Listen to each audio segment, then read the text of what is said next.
Boas tardes. Vamos dar entonces comenzo a esta singular mesa redonda vía virtual e na cual os participantes nos deixaron as súas comunicacións, as súas ideas xa pregravadas, pero que tamén foron quen de someterse a algunhas preguntas e nos deron as súas respostas, que tamén vamos a poder oír neste caso. Bueno, eu creo que todos me coñecen, pero son Marisa Castro, bióloga, doutorada en bioloxía, micóloga con experiencia desde hai moitos anos, porque é unha das cousas que nos pasa ás persoas maiores, que cando vamos pasando anos a experiencia aumenta, a veces é boa, a veces é mala, pero eso ninguén sabe, só nós. Por lo tanto, vivo será que vou a coordinar a esta mesa. Son presidente honorario do Grupo Micolóxico Galego, por eso eles delegan en min. Son a directora do Laboratorio de Micoloxía da Universidade de Vigo e son socia de Mico Galicia Plantae. Por iso parece que represento un pouco as tres entidades que neste momento están organizando a Semana Micolóxica. Vai comenzar esta mesa redonda ca presentación de Floro Andrés Rodríguez. Creo que a Floro xa o conocemos, porque xa o vimos durante esta semana nunha conferencia, pero por se acaso todavía hai algún despistado, direlles que Floro é doutor en farmacia, é natural de Vigo, onde exerceu durante moitos anos como farmacéutico. É académico numerario da Real Academia de Farmacia de Galicia. É un micólogo experto, membro fundador do Grupo Micolóxico Galego Luís Freire e un gran investigador, por iso tamén é socio fundador do Grupo Berbés de Investigación e Docencia. Foi codirector de diversas tesis de doutoramento e traballos fin de carreira na Universidade de Vigo e é autor de numerosos artigos científicos relacionados con macromicetos de Galicia, especialmente mixomicetos. E aquí vou facer Floro, vasme a permitir un inciso antes de darche a palabra. Floro e Óscar Requejo recolleron o testigo deixado por Luís Cabo Rei. Luís Cabo Rei foi médico en Santiago de Compostela e era un experto micólogo, especialmente no grupo dos mixomicetos. E por iso quero deixar aquí un recordo cariñoso hacia él como homenaxe no centenario do seu nacemento. Luís Cabo sempre decía que él nacera cando acabara a guerra. Por iso, Luís, un cariño de todos. Buenas tardes. En primer lugar, muchas gracias al Grupo Micológico Gallego y a Marisa Castro, presentadora de esta mesa redonda, por haberme invitado a participar. También mi agradecimiento a todos los asistentes que se han decidido a conectarse en estas situaciones y con estas metodologías a las que nos obliga la situación que estamos viviendo. Centraré mi participación en un aspecto poco tratado, concretamente en la divulgación y publicidad de las propiedades medicinales de los hongos. En la actualidad, los macromicetos con actividad terapéutica despiertan un interés creciente en la sociedad, en la comunidad científica y en las empresas comercializadoras. Una buena parte de su uso medicinal actual procede de la medicina tradicional asiática, India, China, Japón, Corea, etc., en las que ya desde muy antiguos se encuentran referencias a su empleo. La extensión de su uso a Occidente se debe a múltiples factores, en especial el desencanto ante la despersonalización de la medicina oficial, en la que prima la tecnología frente a la interacción personal, paciente-médico. Todos sabemos que ahora vas al médico y el médico está todo el tiempo escribiendo, mirando para la pantalla, prácticamente ni te mira y tú le vas contando tus problemas, ¿no? En fin, falta esa interacción personal que forma parte del proceso de la curación, ¿no? Por otro lado, la agresividad de muchos tratamientos. Los medicamentos cada vez son más potentes, pero también son más activos, pero también son más tóxicos. Son potencialmente más tóxicos, ¿no? Entonces, los efectos adversos, las reacciones adversas, son percibidas muchas veces como un riesgo no aceptable por muchas personas, ¿no? Por otro lado, la mitificación de lo natural, ¿no?, unida a una cierta admiración ante los productos de las culturas orientales, un cierto papanatismo ante esa mistificación o esas concepto de civilizaciones más naturales, ¿no? Con frecuencia nuevos estudios, aunque no suficientemente rigurosos desde el punto de vista científico, encuentran innovadores usos terapéuticos para estos hongos y también para otros hongos a los que se atribuyen actividades farmacológicas, ¿no?, de aplicación en terapéutica y que alcanzan una considerable repercusión mediática, generando expectativas de utilidad en muchas personas insatisfechas con las soluciones terapéuticas clásicas o personas que son especialmente sensibles a las alternativas, ¿no?, que han tenido malas experiencias, etc. Algunos hongos se utilizaron y se siguen utilizando como materia prima para la obtención de principios activos de numerosos medicamentos que podríamos llamar clásicos u oficiales, especialmente antibióticos, antivirales, antitumorales, inmunosupresores, antimigrañosos, etc. Y se están estudiando con estudios científicos pues muchas otras nuevas indicaciones. Pero por otro lado, algunos macromicetos se les están atribuyendo propiedades medicinales muy variadas, como adaptógenos e inmunoestimulantes, hipolipemiantes, hipoglicemiantes, antiosteoporóticos en la enfermedad de Alzheimer, etc.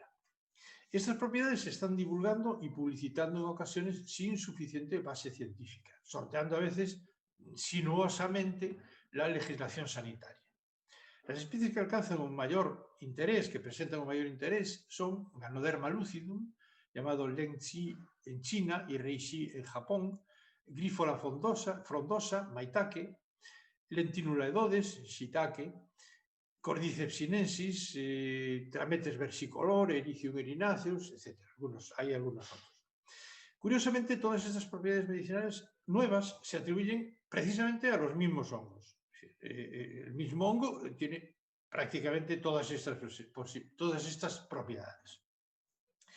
Se están proponiendo continuamente pues, nuevas aplicaciones, se publican resultados de investigaciones que parecen aportar interés farmacoterapéutico, pero no siempre con las garantías de fiabilidad y validez exigibles para su traslado a la práctica clínica.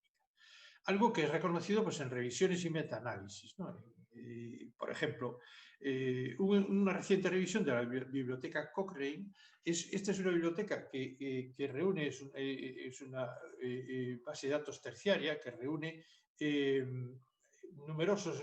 metaanálisis de numerosos ensayos clínicos que se realizan en todo el mundo sobre ciertos temas, ¿no? Un reciente metaanálisis de esta biblioteca concluye que la evidencia aportada por un número reducido de ensayos clínicos controlados no avala el uso, por ejemplo, pues de Ganoderma lucidum en el tratamiento de los factores de riesgo cardiovascular en personas con diabetes mellitus tipo 2. Es una revisión de 2015 que revisa pues, cientos de ensayos clínicos en todo el mundo. No encuentra muchos dedicados pues, a este tema, a esta propiedad, y además concluye que son insuficientes, ¿no? En muchos casos estamos todavía en fase de definir las actividades de los hongos. Aún no se ha estudiado bien qué actividades tienen pues, el polvo de carpóforo, el micelio, las esporas, etc. O bien de sus extractos, alcohólico, hidroalcohólico, etc. O sus mecanismos de acción. ¿Por qué ese extracto o esa parte del hongo actúa como actúa, ¿no? También se está intentando aislar los componentes activos. Es muy importante deslindar pues, y purificar esos componentes activos para poder analizar perfectamente su actividad. No es lo mismo utilizar un extracto o un polvo de hongo que puede tener una composición muy variable, que puede no actuar siempre de la misma manera, se necesita una estandarización, ¿no? Y eso, la mejor manera de conseguirlo es aislar los componentes activos y estudiarlos uno por uno, sus propiedades. En otros casos, los resultados no son concluyentes o tienen escasa significación clínica, a pesar de tener la estadística, lo cual no siempre va unido. En muchos casos se trata de ensayos en que el componente fúngico es coadyuvante de un tratamiento con un fármaco clásico, por lo que no es posible deslindar la acción de cada uno.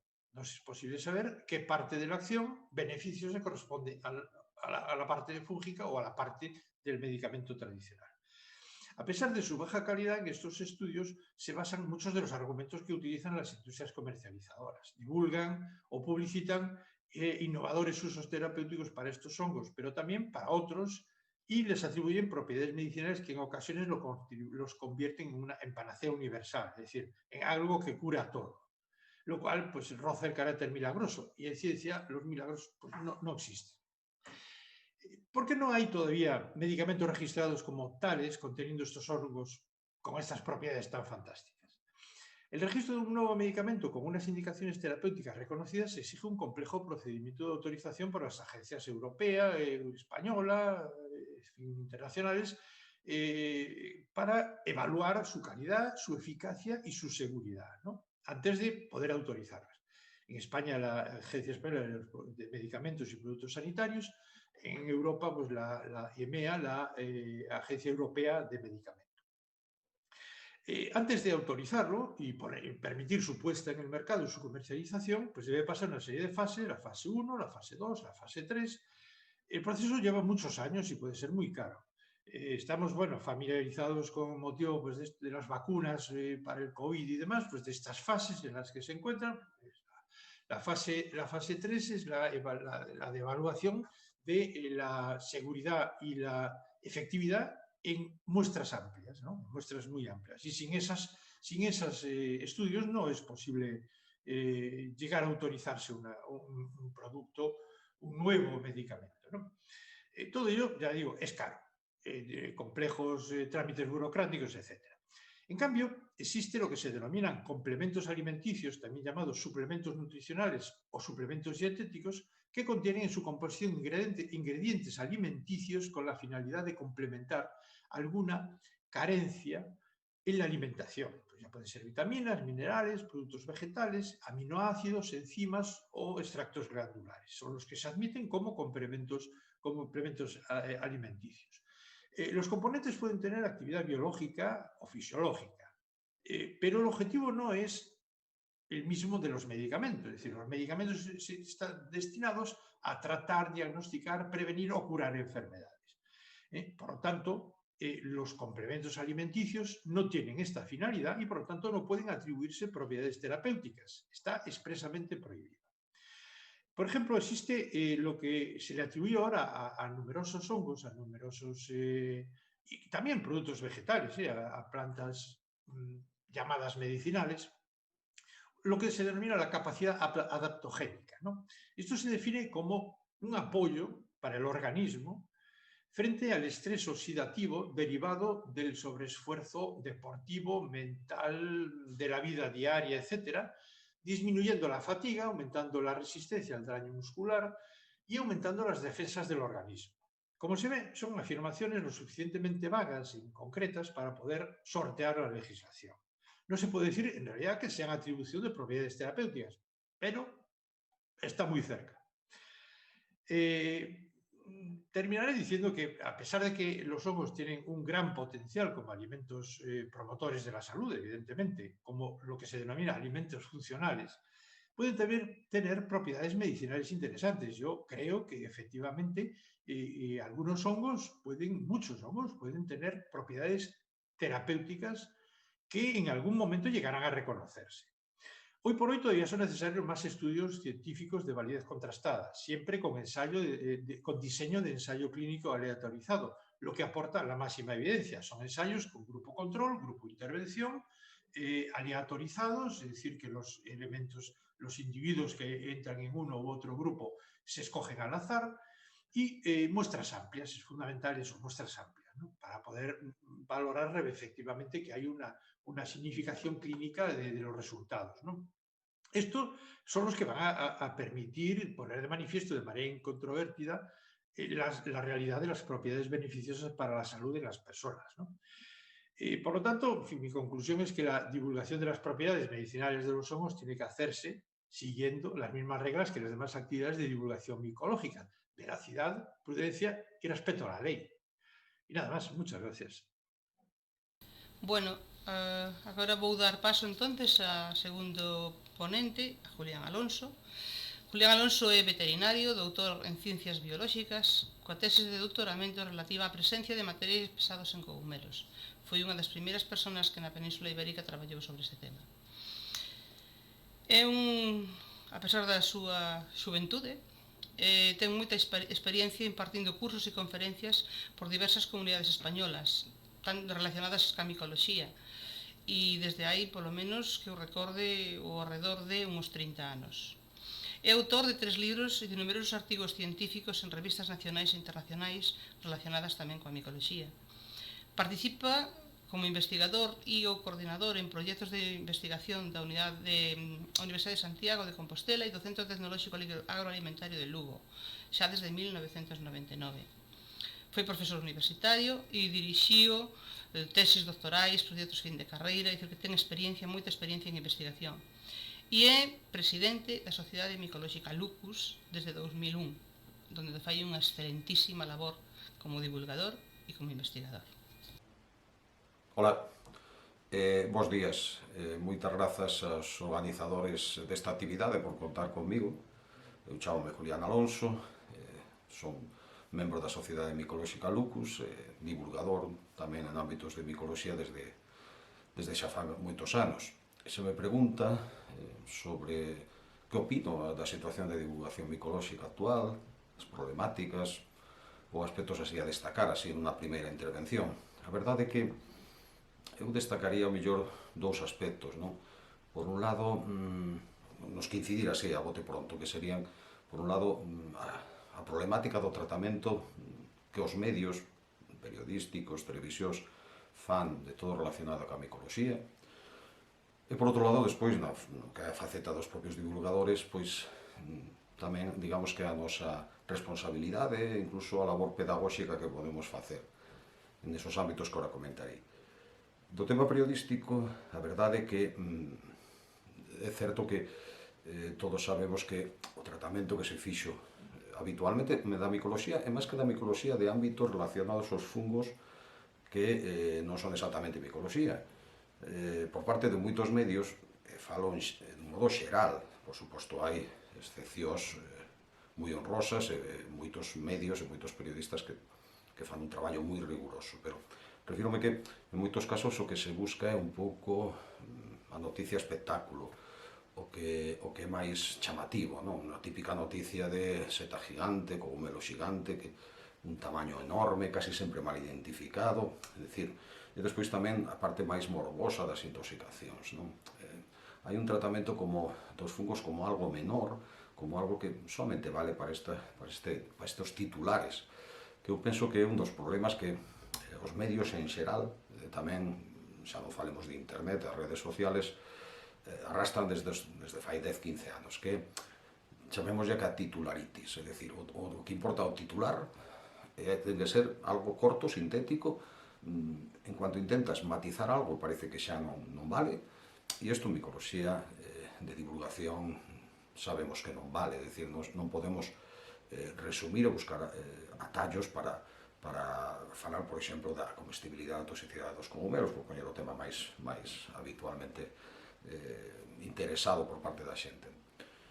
Por lo tanto, bueno, en ese aspecto penso que a nivel periodístico, a nivel dos medios, os divulgadores nos gustaría moitas veces que, por suposto, un periodista non ten por que saber de micoloxía, pero precisamente por eso que se deixen asesorar ben, que vayan máis ao lado de titular, que incluso antes de publicar un artigo nos lo deixen simplemente leer para evitar erros, non para meternos na súa labor, que aí non nos temos por que meter, pero sí en que non existan erros ni malas interpretacións, e que os titulares chamativos no tema dos fungos poden chegar a ser perigosos, por suposto que sí.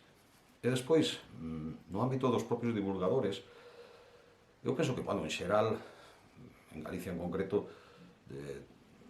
tivemos e temos moi bons divulgadores, no ámbito, sobre todo, das asociacións micolóxicas, nos ámbitos da universidade, etc. Por suposto, despois hai pseudodivulgadores que, como todas as disciplinas, deixan moito que desexar, e no ámbito da micoloxía incluso poden chegar a ser perigosos según o que divulguen. Pero, en líneas xerais, hai unha labor importante, unos o fan mellor, outros peor, como cualquier disciplina, pero, penso que hai moi bons divulgadores.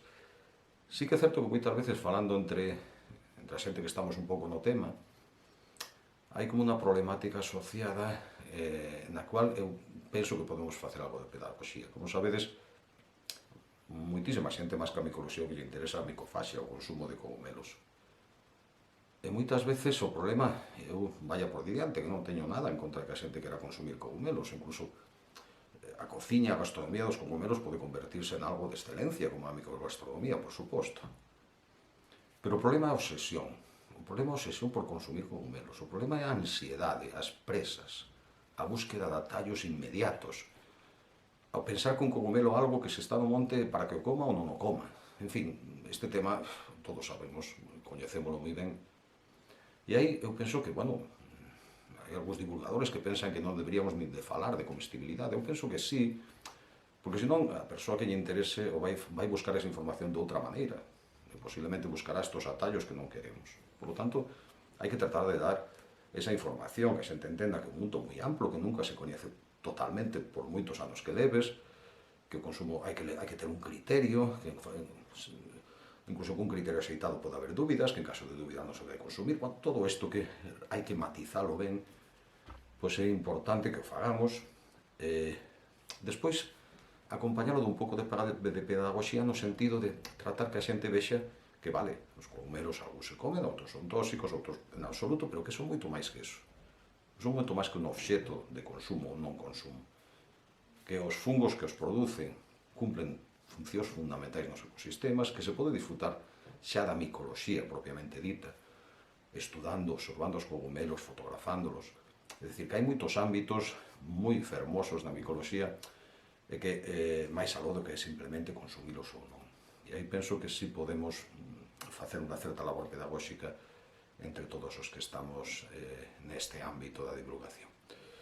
E, home, hai moitos outros aspectos que poderíamos comentar, pero supoño que irán xurdindo nesta mesa redonda simplemente por ter unha intervención corta. Eu destacaría estes dous aspectos do tratamento nos medios e da as posible, digamos que labor pedagóxica que podemos facer os divulgadores de micoloxía. Moitas grazas. A seguinte ponente é María Cabaleiro. Que decir de María Cabaleiro? É bióloga e eu considero que é unha filla micolóxica miña, posto que desde o principio empezou a realizar a tesis de doutoramento sobre etnomicoloxía no noroeste da Península Ibérica, que está en vías de desenvolvemento. É socia fundadora e administradora da empresa Mico Galicia Plantae, eu diría que alma e vida desta spin-off que temos asociada ao laboratorio. Imparte docencia na Facultade de Bioloxía e no Programa Universitario de Maiores desde 2017, tanto en relación materias relacionadas con cogumelos como en materias relacionadas con plantas. E é docente dos obradoiros universitarios da Universidade de Vigo relacionados coa identificación e co cultivo doméstico de cogumelos. Unha verdadeira experta en micoloxía. Por lo tanto, deixo-vos con ela. Ola, moi boas a todos, son María Cabaleiro. No referente a como cheguei eu ao mundo da divulgación micolóxica, a verdade é que creo que desta mesa redonda son a que menos tempo leva neste mundillo, pero intentarei contarvos un pouco a miña experiencia. Eu chego digamos, ao mundo da micoloxía así máis en serio no ano 2017. Ata entón, o único que sabía eu do mundo da micoloxía, digamos, era o que aprendera dos meus pais, que lles interesaba o tema e asistiran a cursos de formación tiñamos guías na casa, saíamos ao monte, o que fóramos aprendendo, pois, entre todos, dende a miña infancia. Pero así o coñecemento máis reglado, digamos, e máis serio, pois comecei a telo no 2017, que foi no ano no que fundamos a empresa spin-off da Universidade de Vigo, Mico Galicia Plantae. Ademais, tamén foi o ano no que comecei a miña tese de doutoramento no micoloxía no noroeste ibérico, o cal me fixo xa ter que poñer máis pilas con estes temas. E ademais, tamén comezar a docencia no programa universitario senior, que tamén fixo pois que tivese que sumerxirme de golpe con todo as partes do mundo da micoloxía que eu non coñecía e que tiña pois que aprendelas para poder achegarllas a xente e ao alumnado e tanto do programa universitario senior como dos obradoiros, nos que tamén comezamos a impartir docencia. Ben, sobre os tipos de divulgación, porque divulgación micolóxica podese facer de moitas formas, a verdade é que cando un comeza, pois comeza mellor con algunha conferencia pequeniña, sobre todo con saídas de campo, que é o que a xente máis reclama normalmente durante o outono, e tamén con algúns cursiños. En xeral, eu penso que o bo que teñen os cursos é que te permiten transmitir moito mellor aquilo que queres que o alumno se leve para casa, porque como son máis longos, unha duración máis tal, pois ao final tes máis tempo para transmitirlle ideas ao alumno. As conferencias se consigues que a xente se quede cunhas 2 ou 3 ideas como moitísimo, xa te queda cun canto nos dentes, porque realmente eso é importante. Non podes pretender que a xente se leve a conferencia completa con eles e que vai aplicar todo o que lles dis, pero un par de ideas polo menos sí. as saídas de campo ás veces a verdade é que o problema que teñen é que os alumnos teñen moito interese ou poden acabar dispersados monte adiante. O punto bo é que van a ver moitísimas cousas in situ, o cal o coñecemento de primeira man o van a ter. A verdade é que é un método moi interesante para a ensinanza. Ben, despois tivemos así nos últimos anos, participei nun par de sesións en radio e en televisión, e a min personalmente penso que a radio permite que a xente se centre máis no mensaxe que lles estás a transmitir, non tanto na televisión, que ás veces digamos que calquera elemento decorativo que se poña vai facer que a xente se centre nesas cousas, anda que ás veces tamén hai elementos visuais que axudan moito nas explicacións e que a xente pois se quede con algunhas ideas dun xeito máis visual. Pero eu sigo preferindo a radio, eso sí que o digo. Ben, cando nos montamos en Microgalicia Plantae, a verdade é que a divulgación ecolóxica era unha liña que estaba entre as tres principais, pero non a tiñamos pensado como que fose a central. Na día de hoxe non é que pensemos que a futuro vai a ser a central, pero sí que un pilar fundamental é a que está máis asentada e máis desenvolvida. Isto debese a que, digamos que no outono, o que a xente pide de divulgación, o que tivemos que no que tivemos que traballar e no que tivemos que esforzarnos foi en darlle actividades deste tipo. Entón, ao final, digamos que foi lanzarse á piscina. Eu penso que é algo bo, porque a divulgación ao final fai que te sintas moi realizado ao traballar con xente e ver que a xente entende o que lle estás a contar, que comparte opinións, que vai aprendendo, a verdade é moi satisfactorio. Ben, no mundo da divulgación micolóxica, a pesar de que levo pouquiños anos, sí que nos atopamos bastantes situacións complexas. Por unha banda, temos que enfrontarnos a rexistros variados, non todos os alumnos, nin todos os públicos que veñen ás conferencias van ter o mesmo nivel, temos que xogar, temos que adaptarnos, ás veces temos que saber que non todo o mundo vai quedar igual de contento co rexistro que vai a ter unha conferencia ou un curso. Pero, pouco a pouco niso imos mellorando. Despois, por outra banda, temos que enfrentarnos a xente que soben aos cursos por interese gastronómico e que non as pode sacar de aí porque non saen, ou seja, por moito que intentes explicar outras cousas, se non se come non queren saber nada. E despois tamén ás veces temos algúns detractores, xente que, porque sí, vai a levar a contraria a todo o que digamos. Como en todo, na micoloxía hai moitas escolas, temos liñas que opinan unha cousa, liñas que pensan outra, de diferentes temas. Cada un ten que seguir unha e ser consciente de que, polo menos o que está a falar, el ten as súas investigacións e os seus fundamentos que leu e que é consciente de por que dice determinadas cousas e non falar por falar. Se temos eso claro, por moito que unhas persoas nos veña a dicir que estamos completamente equivocados, que non sabemos o que dicimos, realmente non importa. Podemos tomar en consideración as críticas constructivas, pero cando son críticas destructivas realmente non hai que meterse neso. E, por outra banda, temos unha dificultade adicional cando falamos de divulgación micolóxica, sobre todo da parte de legislación, que é o loitar contra eu de toda a vida o fixen as cousas así. É algo bastante complexo, a verdade. É un punto que si, digamos, que é o máis conflictivo no mundo da divulgación micolóxica, polo menos para min o é, o feito de que os cogomelos son elementos de interés estacional. Para xente os cogomelos só existen no outono, o resto do ano olvídanse completamente. O furor por sair ao campo e durante o outono, o resto do ano, como se non existisen os fungos, digamos. Isto fai que en outono tenemos que facer unha labor moi importante de concienciación e de explicar a xente que son os fungos, como viven, cales son as súas funcións no ecosistema para que as integren e sexan conscientes delas e da súa importancia.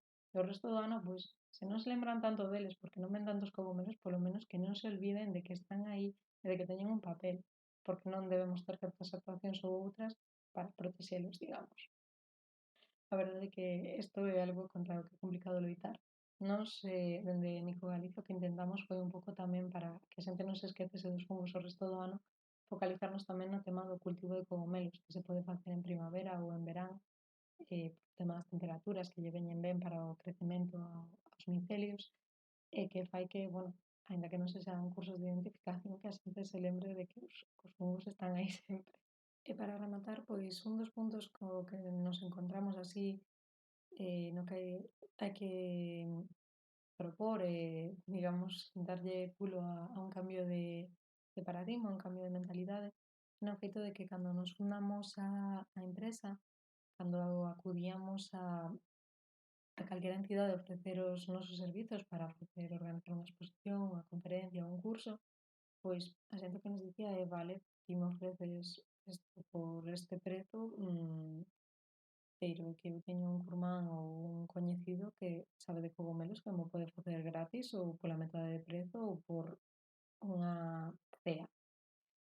E realmente, a ver, esas persoas sí poderán saber, non se sabe canto, pouco, moito, da igual, o que importa é que saben misteriosamente, que canto non é relevante, e non ofrecen unhas mínimas garantías nin un respaldo científico. A nosa idea un pouco era chegar a xente información veraz, cun respaldo científico, cuns mínimos, non, digamos, vale, a divulgación micolóxica nas súas orixes pois foi feita por xente que pertencía a asociacións, xente que se dedicaba, pois, digamos, a micoloxía era a súa afición, tiñan outros traballos, nos fins de semana traballaron moito en micoloxía, fixeron moi ben. A verdade é que as actividades de divulgación micolóxica a finais do século XX foron tremendas e deixaron os listóns moi altos a nivel de exposicións, de conferencias, de cursos, é algo a imitar e a mellorar, pero tamén é certo que ten que neste campo pouco a pouco ir habendo unha certa profesionalización, tamén porque iso vai evitar que haxa problemas como a xente que emprega información quitada de sabe Deus onde e que non teñen veracidade nin rigor ningún. A profesionalización que polo que apostamos nós, por unha banda, permite eso, intentar pois, que as cousas se fagan con un mínimo de rigor, non tanto pois soltar o primeiro que non lle ven á cabeza e intentar sair do paso como pode, realmente. Pero bueno, esta é un pouco a nosa filosofía. E veremos un pouco nesta mesa redonda así opinións contrastadas, a ver que opinamos os diferentes membros. E vémonos nas preguntas, entón. Bueno, e para acabar esta primeira ronda, temos un representante do xornalismo, Alejandro Mínguez. Pero non é un representante de xornalismo calquera, é un aficionado á micoloxía desde neno, como demostran unha serie de feitos da súa vida. Participou como alumno e como formador en varios cursos de micoloxía organizados pola Xunta de Galicia. Ten unha extensa experiencia en Celanova coorganizando xornadas micolóxicas durante 20 anos, participando como cultivador industrial de cogumelos na explotación Pan do Demo, sendo xerente de Plan C, unha tapería na que se ofrecían pinchos con cogumelos, unha sala permanente de exposición micolóxica, é dicir, un mundo dedicado por inteiro á micoloxía. Impartiu charlas desde hai moitos anos, tanto en Galicia, como en Euskadi, en Portugal, en Brasil, e ten numerosos artigos nos xornais máis relevantes de Galicia e en revistas tanto nacionais como internacionais, o que lle permitiron obter o premio Aurelio Carracedo de Xornalismo en 2010, concedido pola Diputación de Ourense. Ademais, é autor ou coautor de 11 libros de micoloxía, moitos deles da man ou acompañando o tamén experto divulgador micolóxico, o seu pai Ricardo. Deixo-vos con el. Ola, moi boas. Bueno, antes de nada, agradecer á organización que pensase na miña persoa para falar do papel dos medios de comunicación na divulgación micolóxica, para contar coa miña opinión no estado actual da micoloxía neste senso. Unha opinión que, lóxicamente, pois está baseada en 25 anos de trayectoria en medios de comunicación, falando, de distintas cuestións relacionadas cos cogomelos. Espero que con algún acerto, aínda que seguramente tamén con moitísimos erros, non? Polo tanto, moitas grazas. O primeiro que me gustaría decir é que teríamos que distinguir de algún xeito o que é a prensa tradicional, os medios de comunicación tradicionais, que están baseados no papel, na escrita, na radio e na televisión. Gustaría facer outro grupo que serían as redes sociais e os digitais, non? Internet. Penso que os tratamentos pois son diferentes en todos os sensos, en todas as materias, e tamén son diferentes, lóxicamente, na cuestión micolóxica, non? Entendo que no primeiro grupo, pois, evidentemente, hai profesionais que moitas veces pois, non teñen, evidentemente, tampouco máis información e formación da que lles transmiten para falar de cogomelos, son transmisores na maioría dos casos de información, e na segunda sí que é certo que hai o mellor pois, máis opinión e hai máis participación por un grupo pois, moito máis heteroxéneo de xente, aínda que, bueno, en ambos grupos, en ambos bloques, evidentemente, hai acertos e hai erros, non? É inevitable, non? Tamén me gusta dicir que, lóxicamente, estamos diante dun tema, como todo o mundo sabe, extenso, en constante evolución, excesivamente técnico moitas veces, polo tanto, divulgar nos medios de comunicación, falar de cogomelos do mesmo xeito que falamos de outras disciplinas, pois non é fácil, é complexo, incluso moitas veces chocan cos libros de estilo, por exemplo, os nomes científicos que poñemos en cursiva, en mayúscula o xénero, a especie minúscula, pois bueno, moitos medios de comunicación escritos pois non recollen eso así, polo tanto, pois non siguen esa instrucción, non? Polo tanto, pois bueno, temos aí unha pequena barreira, non? Pero todas as disciplinas, eu penso, terían esta mesma problemática. Se analizásemos con expertos de distintas materias o tratamento que teñen as súas disciplinas nos medios de comunicación, seguramente tamén dirían algo moi semellante. É certo que no noso caso, no caso da micoloxía, pois está agravado por ser unha cuestión pois cambiante e que ademais pois ten un risco que evidentemente está aí e que hai cogomelos tóxicos e incluso mortais que provocan ingresos hospitalarios todos os anos e desenlaces fatales nalgún caso, pero bueno, evidentemente temos que leválo o mellor que poidamos, non? Entón, polo tanto, a divulgación actual eu creo que é satisfactoria no senso de que os cogomelos teñen unha presenza que non tiñan. Hai 30 anos non había de nada, casi non había libros de cogomelos, non había charlas, non había presenza nos medios. Hoxe temos presenza nos medios, o que temos é que tratar, lóxicamente, de que esa presenza sexa o máis divulgativa e o máis práctica posible. Todo ten cambiado nestas últimas décadas, non cabe dúbida, non? No repaso que fixen así brevemente a presenza de cogomelos en medios, pois hai de todo, non? Evidentemente están as intoxicacións, os accidentes, son unha cuestión recurrente, porque evidentemente pois chama moito a atención. A cuestión gastronómica, que sí que é certo que melloramos moito, porque cada vez están máis presentes nos restaurantes, están mellor nomeados, están mellor tratados, aproveitamos texturas, aromas, etc. Por lo tanto, pois bueno, creo que a presenza nese senso é positiva. Tamén os cursos de formación, os consellos, as recollidas espectaculares, curiosas, importantes, etc. Ou a iniciativa de cultivo de distintas cuestións que, bueno, que realmente pois, tamén asaltan os medios porque teñen interese informativo, non? Todo eso, que está moi ben, pois penso que pode seguir aí presente, evidentemente, coas novas que se produzan, pero que estamos xa noutra fase, na fase na que deberíamos estar xa divulgando tamén cun cambio de mentalidade, non? Coa sensibilización do medio natural, que tamén se produce xa isto, xa hai textos divulgativos nos medios de comunicación sobre a necesidade de limpar o monte, de protexer os cogomelos, de ir moito máis alá da micoloxía gastronómica pura e dura, non? Polo tanto, pois, evidentemente, sendo consciente de que evidentemente hai moitas cuestións que mellorar, moitísimas, nestes anos hai que recoñecer que se fixo moito traballo e que os cogomelos están moito máis presentes nos medios de comunicación do que estaban e seguirán estando seguramente moito máis, pero ainda queda moito por facer. E a parte máis complexa que buscar unha rigurosidade nos textos e na divulgación, pois realmente ten unha solución difícil porque estamos no mundo das novas tecnoloxías na que todo o mundo pode montar un diario digital, un blog, pode facer unha opinión, un vídeo, absolutamente calquera cousa para facer unha divulgación sen excesivo control. Por tanto, temos que loitar con eso. É dicir, pero repito que isto pasa coa disciplina micolóxica, pasaría con prácticamente todas as disciplinas.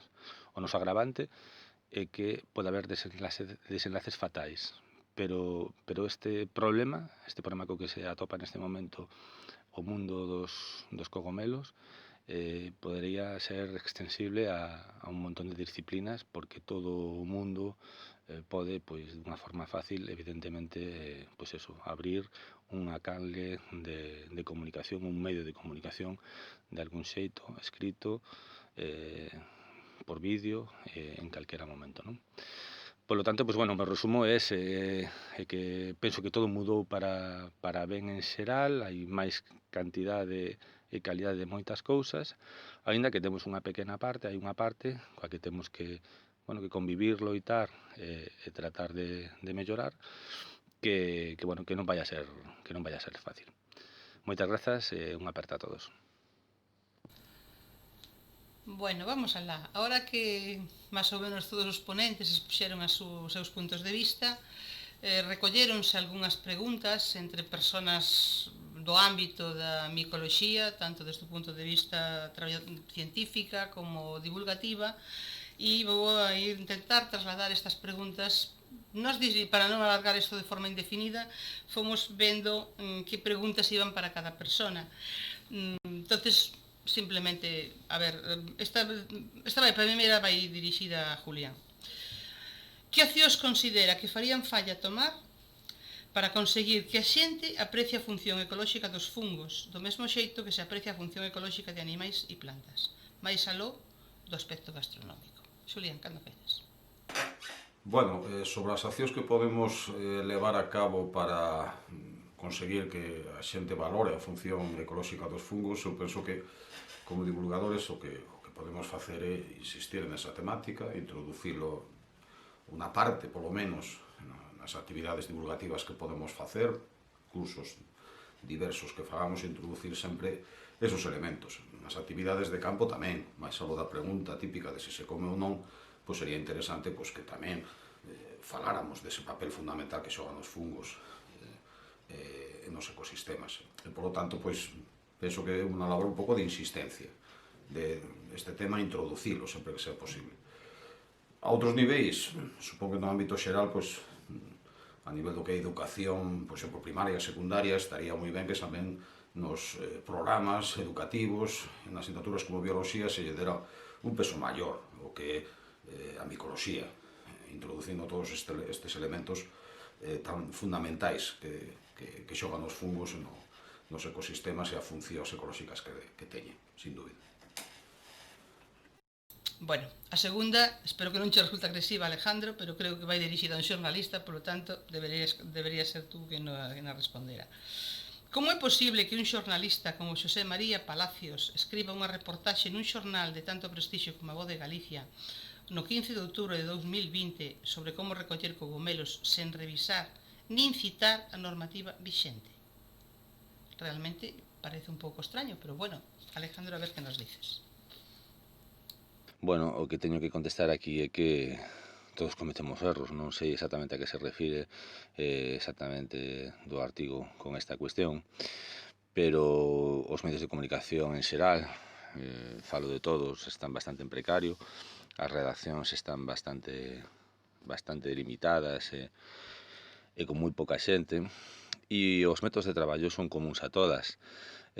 Os xornais saen todos os días, hai que facer información diaria, non pode repousar, e bueno, o de non citar a decisión, lóxicamente, do firmante, e a cuestión de revisar, pois, bueno, diría que como a maioría de artigos doutras disciplinas máis ou menos técnicas que é unha decisión do autor. Quen revisaría un artigo de cogomelos? Habería un gabinete externo de asesoramento por parte de alguna entidade ou asociación? Non sei, supoño que os que firmamos en medios sobre este tema normalmente somos os que temos máis formación ou máis idea na cuestión, lóxicamente, non? Polo tanto, pois, non é unha justificación, é unha realidade coa que nos atopamos e coa que temos que convivir, e en todo caso, pois, bueno, deixo tamén encima da mesa quen sería a persoa, a entidade, o organismo encargado desa revisión, non? Bueno, a terceira. A ver quen a quere responder. Como está a afectar a introducción da taxonomía molecular na identificación de fungos á hora de facer divulgación micolóxica? Non é fácil, Pero venga, ánimo. Bueno, penso que depende un poquinho tamén de que tipo de nivel de divulgación nos situemos. Non é o mesmo un curso de divulgación moi básico, no cual, pois, bueno, estás ante xente que empeza a veces moi de cero, entonces, pois, para a identificación empezas con máis básico, características macroscópicas, organolécticas, ecolóxicas, que, ao mellor, pois, un curso monográfico que dá un experto e que, bueno, aí se pode esplayar moito máis, se pode profundizar moito máis. En todo caso, incluso nos de iniciación, eu penso que sempre é bon que a xente saiba, mira, con unha boa apreciación macroscópica, morfolóxica, se o faz ben, se te fixas ben en todo, podrás identificar moitas cousas, pero non todas. Habrá moitas que vas a precisar, ou precisarías observación microscópica, ou incluso tamén datos moleculares. Por lo menos que a xente o saiba, ainda que non pretenda instalado. E despois, outro problema, moitas veces, é que todos os estudios filoxenéticos, moleculares, introducen tamén cambios nomenclaturais. E os cambios dos nomes, así que tamén é unha complicación que a veces a xente resulta difícil de asimilar. Eu penso que está ben que sempre acompañemos, ainda que falemos do nome clásico, introduzamos tamén o comentario sobre que existe un nome novo que o nome actual é ese. Por exemplo, podemos falar de Boletus Badius ou de Boletus Badius ou Xerocomus Badius, pero penso que se debe decir tamén que o nome actual é Inleria Badia. E incluso se pode explicar facilmente, pois, mira, os estudios microscópicos e moleculares demostran que non se ubica ben nos xéneros clásicos Boletus ou Xerocomus e, por lo tanto, se está incluída nun xénero novo e por iso ten ese outro nome. Ben, pois, eu penso que en divulgación incluso básica estas cosas se poden comentar. Por lo tanto, resumindo, sí que afecta, pode introducir certos elementos de complicación a hora de transmitir información, pero penso que polo menos debe indicarse que está aí e que é importante tanto en a identificación dos fungos como de cualquier outros seres vivos actualmente. As moleculares están a cambiar o lugar taxonómico de moitas especies de fungos e ás veces modificando o seu nome científico. Por exemplo, iso que sempre recollíamos pensando que era un Xerocomus Badius, en realidade trátase dunha Inleria Badia. A divulgación micolóxica debe ser rigorosa e daquela os que tratamos de facelo ben debemos incorporar as nosas intervencións eses avances taxonómicos que en realidade non fan máis que corrixir os erros atopados precisamente por esos avances científicos.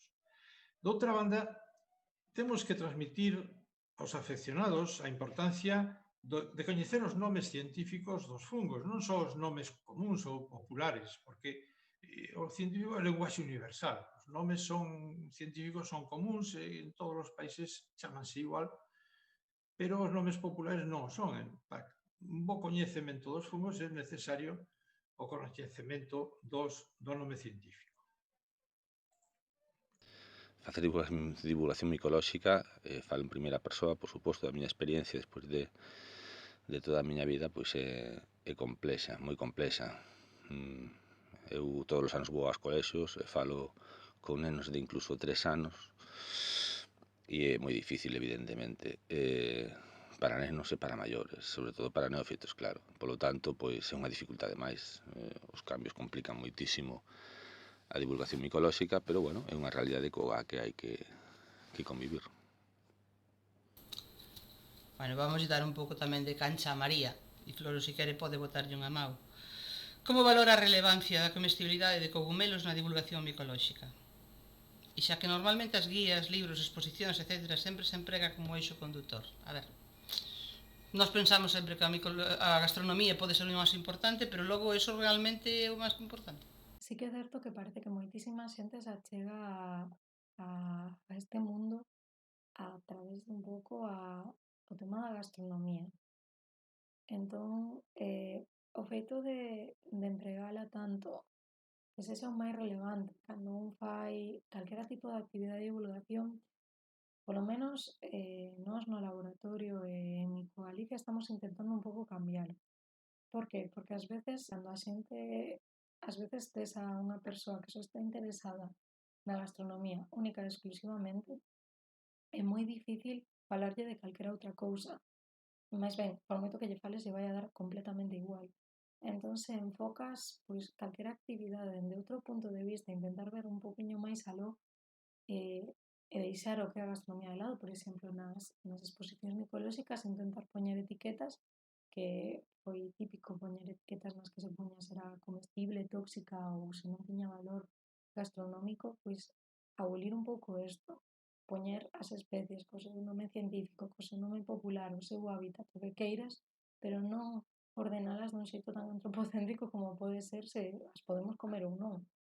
Realmente intentar falar doutros usos distintos, dar a visibilidade que ten este mundo, que ten o mundo dos cogomelos, dende un punto de vista distinto, para que a xente non se achegue sempre a mundo dos cogomelos cunha cuchara ou un tenedor na man para comer todo o que se lle poña por diante. Realmente ten que haber un cambio de mentalidade neste tema.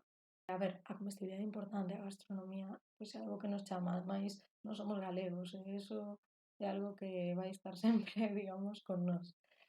Entón, é importante tela en conta, é importante pois darlle saída porque ao final é algo que está a pedir a xente, pero que non todo xire en torno a ela, porque ao final non tampouco sae nada bo de que só teñamos neste mundo a xente entrando por esta finalidade, non porque lle gusta a natureza ou non porque lle guste un pouco aprender máis cousas sobre estes organismos, sobre os fungos. É certo que o interese gastronómico é o primeiro motivo da achega dos afeccionados ao mundo das setas. Pero temos que ir facendo fincapé noutros valores.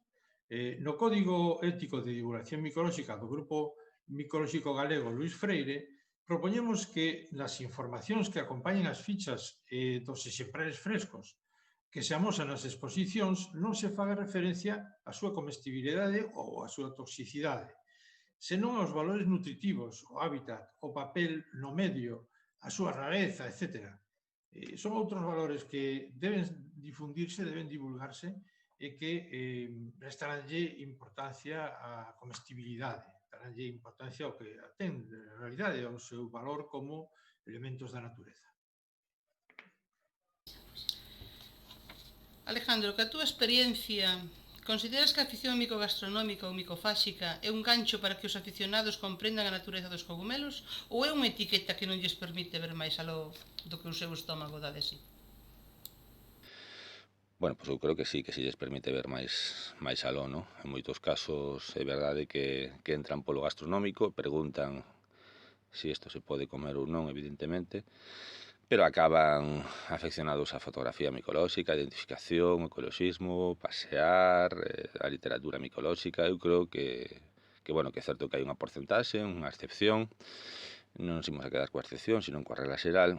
Eu penso que a maioría da xente, incluso os que chegan a este mundo polo tema gastronómico, acaban amando os cogomelos en xeral, non só a cociña. A ver, María, a micoloxía é unha ciencia na que aínda quedan moitas preguntas sin resposta e cuestións polémicas sobre as que aínda non hai investigacións con conclusións fiables. Como pode responder un divulgador ante isto? Tú que estás empezando, venga, vamos allá. Ben, eu penso que ante todo un divulgador ten que ser unha persoa que vaya con tino, ou seja, nós podemos afirmar certas cousas, as que podemos estar máis seguros, pero tamén é certo que cando non estamos seguros de algo temos que collelo con pinzas. Temos que dicirle a xente que, por exemplo, no mundo da micoloxía, igual que en calquera outra disciplina da ciencia, as cousas poden cambiar. Dentro duns días hai un descubrimento que fai que todo cambie, o paradigma que había ata agora realmente volvese totalmente contrario. E iso pode pasar, iso tamén temos que facerlle entender a xente, entón non podemos falar de verdades dogmáticas e dicir isto é así porque o digo eu e xa está, non. Hai que explicar os razonamentos detrás que levan a unhas determinadas premisas que se imparten, pero non podemos ser dogmáticos. Entón, precisamente, se non o somos, cando aparezan estas preguntas en resposta ou cuestións polémicas, poderemos, digamos, falar honestamente, dicir, pois sobre este tema aínda non hai nada claro, pode aparecer algo no futuro, ou sobre este outro tema pénsase isto, pero non é algo certero, non ten por que ser verdade, pode cambiar en calquera momento. Entón, as investigacións avanzan, iso dicimos sempre. Incluso aínda que haxa investigación sobre o tema, podemos chegar a unhas conclusións máis acertadas, digamos, pero realmente pode vir despois outra investigación e tirar abaixo todo o que se fixo. Entón, temos que ser conscientes desto. Alejandro, partido de que en micoloxía e en medicina todo o mundo opina e que a ciencia non é dogmática, como se pode loitar coas opinións inexactas ou erradas de moitos divulgadores, entre comillas, basadas na falta de formación do autor, tamén entre comillas, en mitos e malas praxis herdadas de épocas nas que o coñecemento científico era menor? A ver, tú que estás metido nese mundillo de divulgación e que, como decíamos antes, ás veces nin sempre tan riguroso como debería, qual é a tua opinión? Bueno, pois a mí aquí a resposta que se me ocurre pois formando máis os formadores, é evidente. Resaltando esa necesidade de formación e precaución, o que pasa é que evidentemente non sei o sistema. Pero bueno, a resposta a priori que se me ven á cabeza pois é esa, non? Que os formadores teñamos máis formación, que os que saímos a distintos espazos a falar de cogomelos, normalmente en niveles moi baixos, porque a xente que pide, que nos reclama para falar de cogomelos, pois normalmente non ten apenas formación. Eu, dende logo, que dou maioritariamente introducción ao mundo da micoloxía. A que ten un pouco máis de, además de Xulián, con o mundo forestal e María. En Galicia, a meirande parte do monte é privado, eso sabémolo pouca xente, pero é así, eso é verdade. Ata que punto podemos realmente ir de paseo e apañar cogomelos sin incumprir a lei? Este é un tema que a xente sempre será debate cando se sacan nos cursos, porque sí que parece que temos a concepción de que o monte é público, que todos podemos ir polo monte, coller o que queiramos, facer o que queiramos, non? E realmente en Galicia a maior parte do monte, como ben dis, é privado. Ten un dono, xa se sea un propietario particular ou unha comunidade de montes ou unha administración. Nos podemos pasear polo monte sen ningún tipo de problema, pero non podemos entrar en parcelas que estean pechadas. Realmente, co tema de apañar os cogomelos, se o monte está aberto, non hai ningún cartel que indique que está prohibido apañalos, non pasa nada porque collamos cogomelos, pero ainda así o monte segue sendo dos propietarios. E ademais, pois hai que ter en conta que, sobre todo para a paña de cogomelos, a Xunta de Galicia sacou unha figura que son os coutos micolóxicos. Os coutos micolóxicos basicamente consisten en que un propietario dá de alta na Xunta un espazo, unha parcela do seu monte que ten que ter cerrada e sinalizada, e nesa parcela pois a xente pode apañar cogomelos, xa sexa de forma recreativa ou pode ser unha parcela dedicada para usos recolectas comerciais ou para usos de fin de investigación. No caso da paña recreativa, o que fan os propietarios ou as comunidades de montes é pedir para quen queira ir a coller cogomelos a esa zona pois un permiso que pode ser diario, pode ser anual. E con eses permisos, pois a xente paga unha cantidade, un diñeiro que a comunidade vai a destinar normalmente a mellorar e a coidar ese espazo ou outros espazos da comunidade, o cal está revertindo nelas, e ti podes ir a coller os cogomelos que eles teñan ali estipulados que teñen nesa zona que podes apañar. Realmente é un modelo que por outras zonas de España xa leva tempo funcionando, aquí ainda está instaurándose, pero vai ser o futuro. O tema dos coutos micolóxicos a nivel da xente que lle gusta apañar vai a ser probablemente o futuro. Creo que nesta pregunta poden complementarse María e Xulián, ou un dos dous, como vexáis. Como se atopa a día de hoxe a regulación de apaña e comercialización de cogumelos? E a segunda parte, realmente credes que é eficaz? E en caso negativo, por que? Realmente eficaz? Bueno, é unha boa pregunta. Eu penso que hai que diferenciar, por un lado, o que é a regulación de aproveitamentos especificamente, que é unha regulación que se estableceu en base ás competencias que teñen as comunidades autónomas en Galicia no ano 2014 e recentemente neste 2020 hai un cambio polo decreto 73, se non me equivoco, barra 2020, non? Aínda que non fixo ninguna modificación respecto ao que xa había no 2014. Bueno, penso que, bueno, despois por outro lado estaría todo o tema de comercialización en base a, neste caso, un Real Decreto, o 30/2009, que é un Real Decreto nacional que regula os aspectos sanitarios nos fungos nos cogumelos comercializados, non?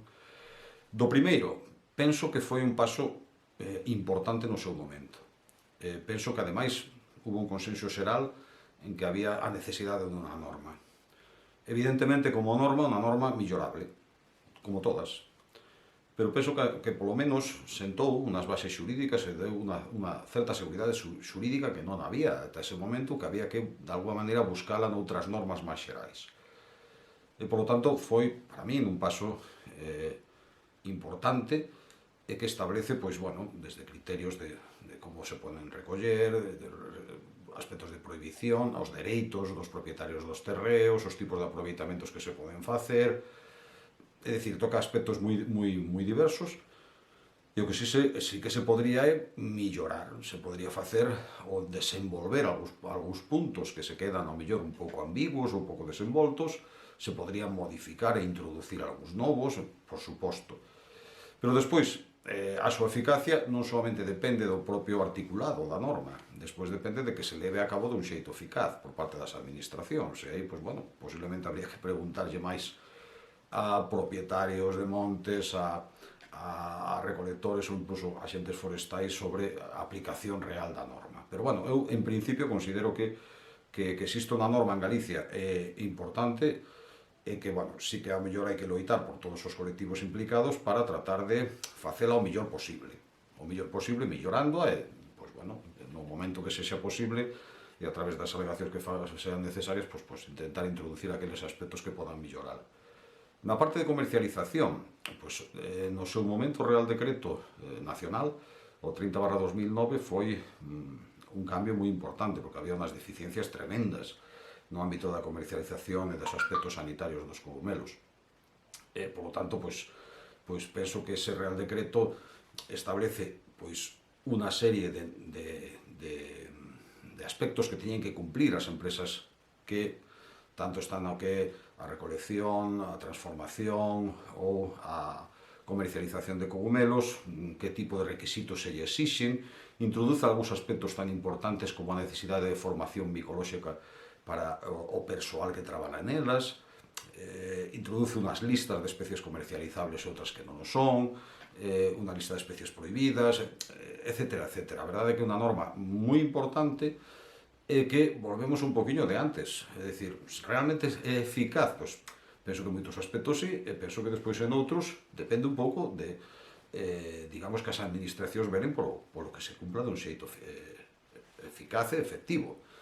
Por lo tanto, bueno, repito, as normas existen, poden mellorarse, pero están aí, supoñen un punto de inflexión ou supuxeron un punto de inflexión importante, e a partir de aquí as melloras radican en desenvolvementos e na eficaz cumplimento por parte das administracións de que se leven a cabo e que se cumpla.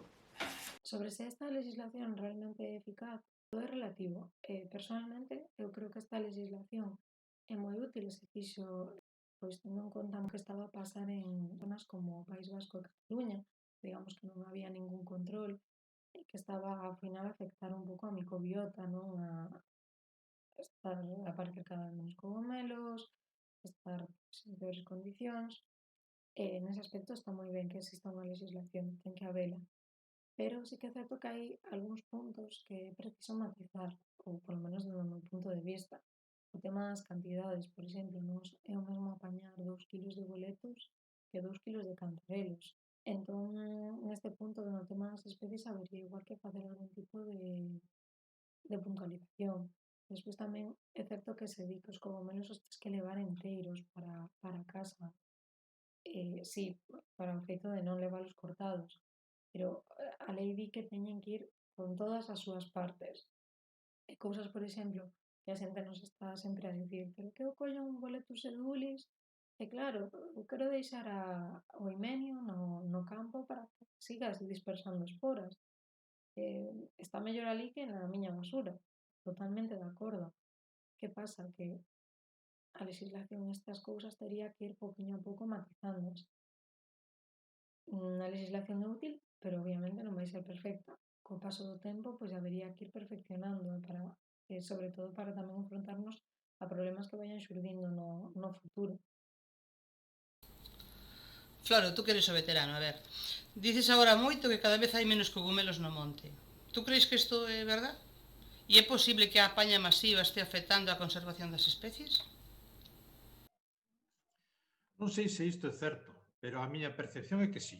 Non poido dicir se a causa é o grande número de apañadores que arrasan os campos e montes, como consecuencia dos excesos na divulgación e do desmesurado crecemento da afección, ou dunha descontrolada sobreexplotación comercial, que tamén pode ser outro dos factores. Pero tamén podese tratar de ciclos de desigual crecemento dos fungos ligados ao cambio climático. A verdade é que estamos padecendo un severo cambio climático. O clima está cambiando radicalmente e os fungos siguen a tonalidade do cambio do clima. A verdade é que neste outono non atopei ningún níscalo, a pesar de percorrer varios piñeiros nos arredores de Vigo, o sea que, en fin, a miña percepción é isa. A miña percepción é que efectivamente hai menos fungos que había. Xulián, como unha persona que está moi relacionada coa legislación en xeral e co aproveitamento tamén, debido a que ahora estás colaborando na Escola de Politécnica de Lugo, que opinas de que os fungos non teñan o seu papel ben desenvolvido nos acordos para a protección de especies e hábitats? Crees que se debería loitar por un cambio desta sección? Pois a verdade é que, efectivamente, os cogumelos, bueno, os fungos en xeral son como os grandes esquecidos en todas este tipo de normativas de protección de hábitats e protección de especies. Parece que non existen. E a verdade é que é increíble porque, como falábamos antes, desenvolven papéis básicos e fundamentais. E, por lo tanto, deberían de estar aí tamén. Supoño que isto é unha herdanza de esa especie de esquecemento ou de visión como unha especie de ciencia menor da micoloxía. E tamén por unha dificultade intrínseca, que sí que é certo que teñen os fungos a hora de poder estudar e valorar realmente moitos aspectos deles, polo feito de que visualizamos deles prácticamente soamente os corpos frutíferos, os clorocarpos que producen, e moitas veces descoñecemos realmente o que está pasando co corpo fundamental dese fungo. Pero máis aló deso, sí, evidentemente habría que loitar e tentar de alguma maneira de que os fungos estuveran aí. Despois xa podemos discutir que criterios se siguen e moitas outras cousas, pero sí que é bastante lamentable a veces ver que en normativas, por exemplo, de especies ameazadas, aparezcan plantas, animais, aparezcan, pois, incluso máis liques, non? Que tamén aí está no mundo dos fungos, pero, bueno, os fungos macromicetos son os grandes esquecidos. E eso, sí, habría que intentar mudar ou loitar porque isto cambie. Estaba aí tamén un pouco o aire. O que queira contestar pode facelo. Credes que é fácil divulgar en micoloxía? E ata que punto se toman en serio esta divulgación as institucións públicas? Realmente participan, non participan? Credes que o consideran importante ou non? A mí pareceme que é moi difícil divulgar en micoloxía, non? Porque é un mundo complexo, cambiante, e bueno, despois tamén hai que saber divulgar, hai que saber falar. Hai xente que seguramente sabe moitísimo de micoloxía e de moitísimas cousas que non é capaz de transmitir. E hai xente, ao mellor, que sabemos menos, pero podemos divulgar ou transmitir dun xeito máis correcto. Non ten nada que ver unha cousa con outra para falar da dificultade. Para min, evidentemente, é un tema complexo, sen dúbida, non? En tema de administracións e direccións públicas, bueno, pois en función do coñecemento e da sensibilidade, evidentemente, pois se toman en serio máis ou menos esta cuestión. Hai institucións públicas moi constantes que levan moitos anos facendo divulgación micolóxica, e hai outras que son recén chegadas, outras que proban e deixan de facer divulgación. Hai un pouco de todo. En serio, eu penso que os que o fan sí que o toman en serio, porque evidentemente todo o mundo é consciente de que máis aló de que sexa unha riqueza limitada no tempo, hai cogomelos que matan. Divulgar en micoloxía ás veces parece que é un pouco complexo. Máis que nada porque por moito que leves tempo estudando neste campo e investigando, ti podes dicir pero sempre vai vir fulanito que ao mellor non leva nin anos estudando nin facendo nada, simplemente sabe un pouco ou cree que sabe un pouco de cogomelos, coñece 3 especies e che vai a dicir B e se vai a quedar tan ancho. Digamos que non hai, notase que falta un pouco ese respeto polas persoas que están a traballar neste ámbito e que non se sacan as cousas da manga, digamos. Pero sempre están persoas que con menos coñecementos precisamente por ter ideas moi dogmáticas, moi integradas na cabeza, é moi difícil discutir con elas, porque por moito que te lle digas, mira, pero os estudos din isto, a legislación di isto outro, e che van a dicir que non, que eles sempre fixen as cousas así, que eles son os que deciden, que a legislación non vale para nada nese aspecto. Entón, nese aspecto, ás veces é un pouquiño complicado divulgar. Tamén é complicado divulgar en micoloxía porque a cada cousa que dis tes ao típico que te di e iso como se? Iso, tras unha, tras outra, hai outonos que eu vin casos de xente que traballa no laboratorio de micoloxía de acabar verdadeiramente queimados, de mandar a xente a porra porque como estou montando unha exposición, cada especie que coloco, se non hai etiquetas que marquen a comestibilidade, me van a dicir isto cómese. Con cada unha, ainda que sexan 100 especies, con todas e cada unha. Con cousas que, se unhas se fixa, por exemplo, como os cogomelos coriáceos, é imposible que iso se coma. Iso se coma así, tal cual, cociñado nunha sartén. Bueno, respecto ás institucións públicas, pasa un pouco como o que comentaba antes. Parece que as institucións públicas só se lembran dos cogomelos pois en outono. En outono te recibes mensaxes de colexios, de entidades, concellos, de calquera tipo de entidade que queren organizar cousas sobre micoloxía e para xa. É como, vale, perfecto, pero o resto do ano nada. Realmente, ás veces, parece que o que comentaba tamén, que se toman un pouco a pitorreo, en plan, se podo conseguir que isto mo faga Paco veciño, pois non contrato a un especialista, basicamente. No mundo da micoloxía, sobre todo co furor que hai pola parte gastronómica, é un pouco perigoso facer isto, porque é importante ter un respaldo detrás á hora de falar de micoloxía. Eu penso que a verdade as institucións públicas non lle dan a suficiente importancia ou non se toman suficientemente en serio esta divulgación, senón acudirían máis aos profesionais que xa teñen tempo de experiencia, xente de asociacións que levan moitísimo tempo traballando neste campo, xente das universidades, pero non, se prefire sempre ir a persoa coñecida que supostamente sabe. Divulgar en micoloxía, a verdade é que ás veces ten bastantes dificultades, sí que é certo, non? Por todo isto que xa falamos, non? Primeiro, por esa loita permanente contra esta obsesión micofáxica que ás veces parece que é o único que importa dos fungos, non? E despois, a nivel das institucións, pois, bueno, reflicten un pouquiño que falamos tamén, de ver a micoloxía como xa casi nin como ciencia, simplemente a afección como unha afección que mal chamada micoloxía neste caso, pero que, bueno, que é algo de tempada, que, bueno, que de repente ten pois como un pulo moi grande neses momentos, hai como unha gran fogaxe, pero o resto do tempo está esquecida. Sí que hai que decir que, bueno, que sí que hai administracións que que van valorando cada vez máis a importancia que teñen os fungos. Isto, penso que nos últimos anos, pois sí que, bueno, supoño que con bastantes diferencias o das bicestacións e outras, pero algunhas sí que son bastante receptivas a facer divulgación de cogumelos, pero, bueno, resumindo a pregunta, sí que ás veces é complicado divulgar en micoloxía, e sí que ás veces, en moitos casos, as administracións lle dan unha importancia moi escasa ou con unha visión bastante corta do que realmente a micoloxía. E esta sei que lle vai gustar moito a Floro.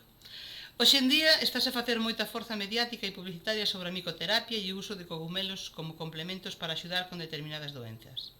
Estáse a dar un bombo excesivo a estes produtos ou realmente teñen a eficacia que se lles atribúe? Creo que xa no que acabas de comentar antes deixache un pouco claro, pero a pregunta é moi concreta. Por favor, Floro, podías contestala? Cada vez atopamos maior número de anuncios comerciais facéndose eco das extraordinarias propiedades medicinais dos cogomelos. Como xa dixen na miña intervención, comercialízase todos eles como complementos nutricionais ou suplementos alimenticios, é dicir, como alimentos. Non coñezo ningún deles que este registrado como medicamento. Non hai aínda evidencia suficientemente importante de que esas propiedades medicinais que se lles atribuyen ou se atopan in vitro teñan unha transposición á clínica, xa que son ensaios con mostras pequenas, sen grupo control, se usan extractos non estandarizados, o fungo é coadxuvante da acción dun fármaco convencional. Todos estes motivos fanme pensar que todavía son necesarios máis estudios, máis amplos, máis rigor científico hasta chegar a convencernos de que realmente as propiedades medicinais que se lles atribuyen son reais. Para as persoas que se estean interesadas en afondar neste tema, lle suxiro un traballo publicado no MIQUES 19 do ano 2016, Os fungos na terapéutica. O poden atopar na páxina web do Grupo Micolóxico Galego, miques.es. Para Alejandro, como se podería conseguir que a xente obteña información micolóxica de calidade sin perderse no medio de noticias polémicas ou chamativas que carecen de rigor e de base científica? Tú que nos propós? Bueno, pois eu creo que aquí o método ou a forma para conseguir isto é igual que co resto de materias e de disciplinas, non? E de novas en xeral, que non deixa de ser outra que beber de distintas fontes. Lóxicamente non quedarse nunca só con unha nova, cunha noticia polémica ou chamativa. Haberá que informarse en distintas fontes e finalmente pois xerar un criterio propio, non? Grazas. Esta tamén vai un pouco para os tres representantes do gremio. Cal é a función dos farmacéuticos, dos veterinarios e dos biólogos a hora de avalar un consumo responsable por parte de particulares, de restaurantes, de mercados, etc.? É dicir, un pouco que é e que debería ser. Realmente, isto podo responder como bióloga, nós podemos facer identificacións de cogomelos, pero nunca imos poder avalar o seu consumo.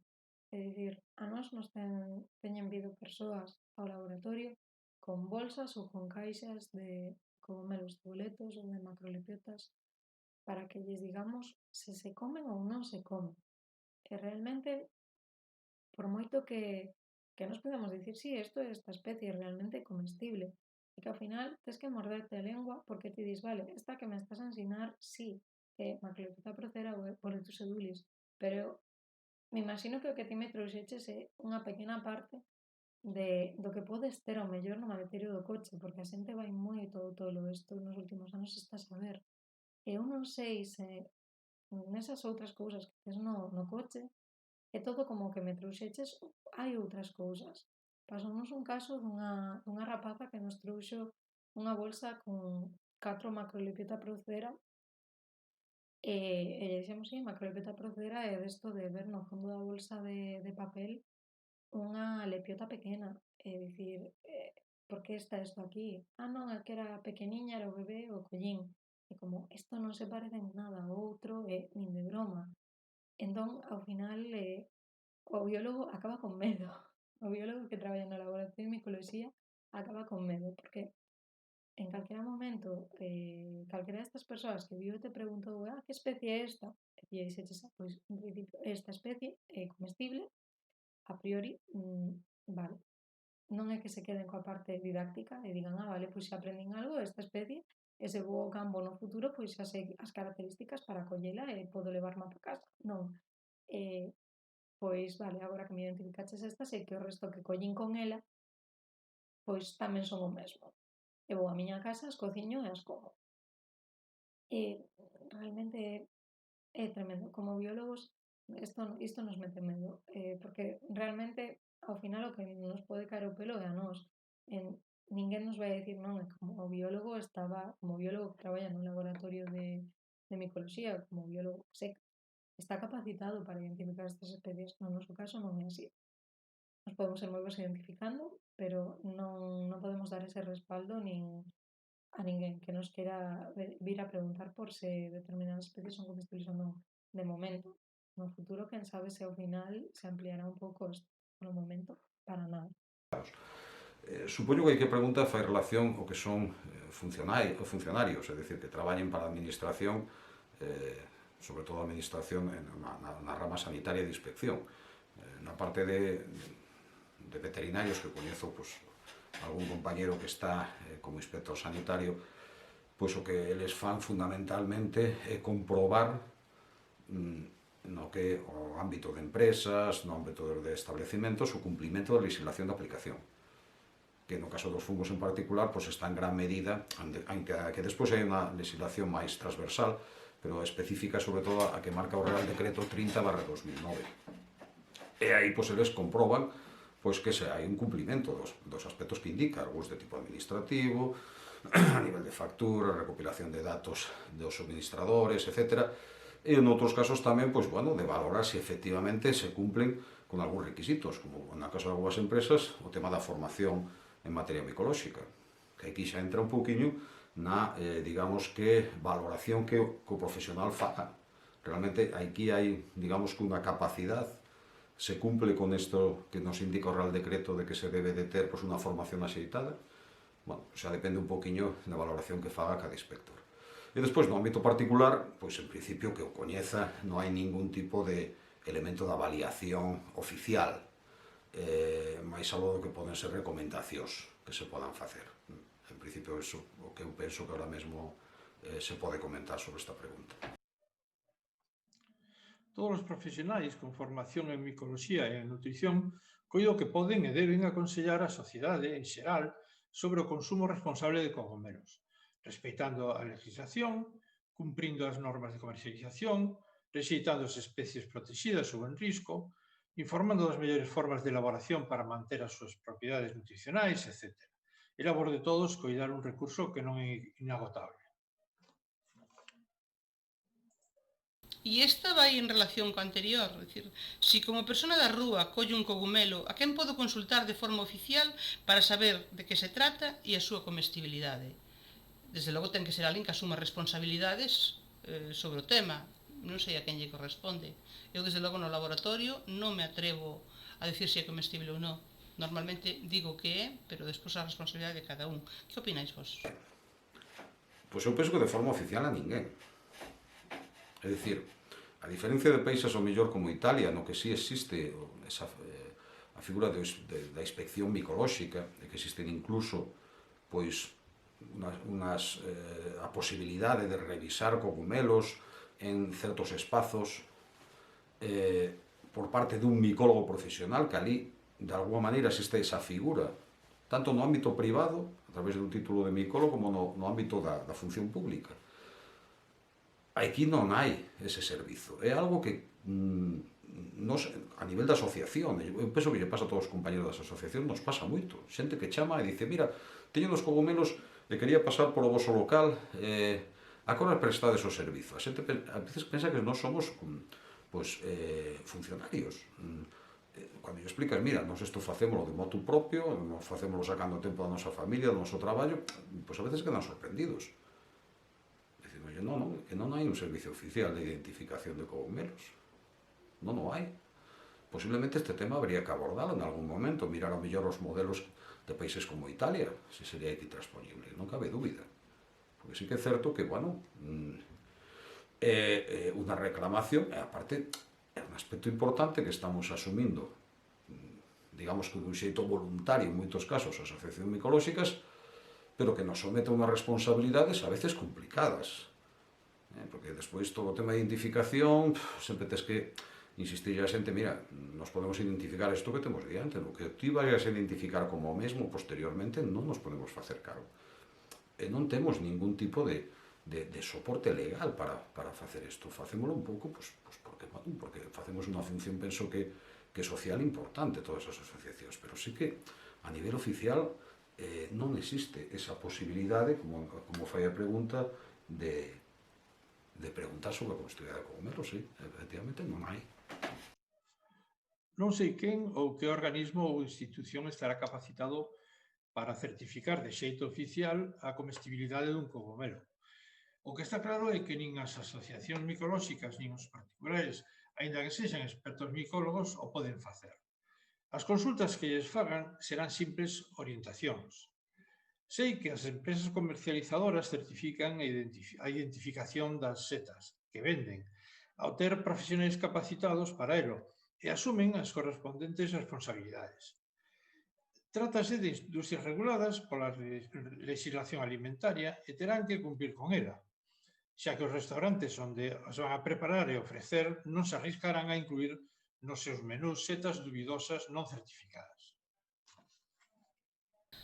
Bueno, creo que isto deu de sí o que podía dar a través dun medio como este, pero bueno, seguimos estando a vosa disposición, tanto no Grupo Micolóxico Galego, en Micogalicia Plantae, como no Laboratorio de Micoloxía da Universidade de Vigo para intentar resolvervos calquera das preguntas, dos problemas que podáis ter.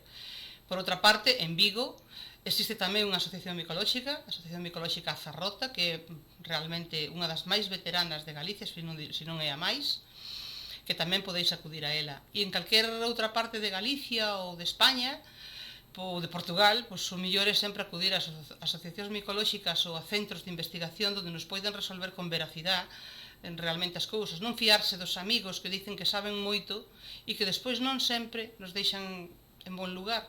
É dicir, que é conveniente sempre recurrir a persoas sean aficionados ou sean profesionais, pero que sean responsables e que sean rigurosos. Pola miña parte, moitísimas gracias por ternos atendido durante toda esta semana, por estar participando nesta mesa redonda e hasta sempre.